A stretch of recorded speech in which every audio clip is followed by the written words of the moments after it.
In the 1930s, when air travel was gaining popularity as the easiest way to cross the high-altitude peaks of South America, passengers flying over the lofty plains of Peru were greeted with quite a sight.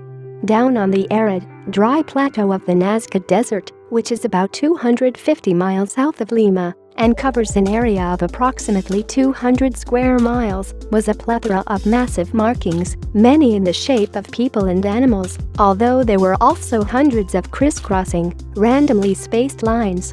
Locals had always known of the strange marks found on the dusty floor, although it was only now, from the air, that their true designs were revealed. The discovery sparked an interest in a study that continues to this day. People wanted to know why they were there and what they meant. The pictures themselves were created using the gravel, soil and distinctly colored undercrust.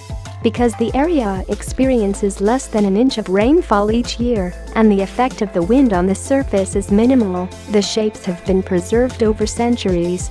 There are over 100 outlines of animals and plants, including a monkey, spider, hummingbird and even, it is thought, a spaceman. Countless straight lines form squares, triangles, trapezoids and all manner of strange angles. They seem to run in random directions and to random lengths. One even stretches for 9 miles along the desert floor. Over 3,000 years ago, the area was inhabited by a race called the Nazca, who had developed proficient techniques in pottery, weaving and architecture. They created highly effective irrigation systems and successfully grew crops in a harsh environment. It is widely believed that these people were responsible for drawing the lines, although the actual date of the line's creation is impossible to determine. A nearby city called Cajauchi, just south of the lines, was recently discovered as being the probable home of the Nazcan line drawers. Experts were able to deduce that the majority of Nazcan people fled the city after a series of natural disasters, with the few native people who remained being exiled or killed by Spanish conquistadors. But why would a race want to draw pictures that could only be appreciated from the sky? Perhaps the most celebrated theory was the one advanced by Dr. Maria Reich. She tried to prove that the lines correlated to important stars rising in the heavens, and the symbols of animals were actually native representations of star constellations. But her views were not universally supported due to the very fact that the lines cannot be dated. As the Earth's relationship with the universe turns, any line in any direction will correspond to some astronomical feature at some date.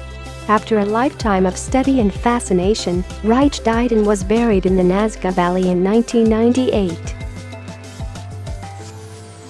During the 1960s, writers such as Louis Pauwels, Jacques Bergier, and Eric von Daniken famously promoted ideas that the lines were runways or landing strip for alien visitors.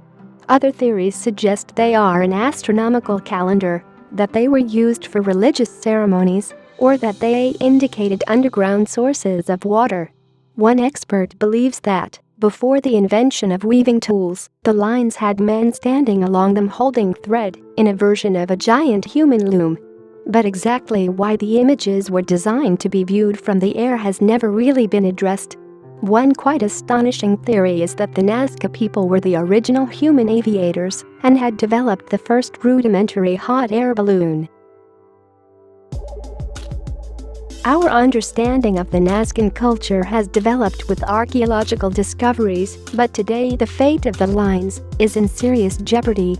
In recent years, political and advertising agencies have graffitied slogans on the patterns, whilst a recent surge in gold and copper mining in the area is defacing the designs with industrial activities and heavy traffic movements.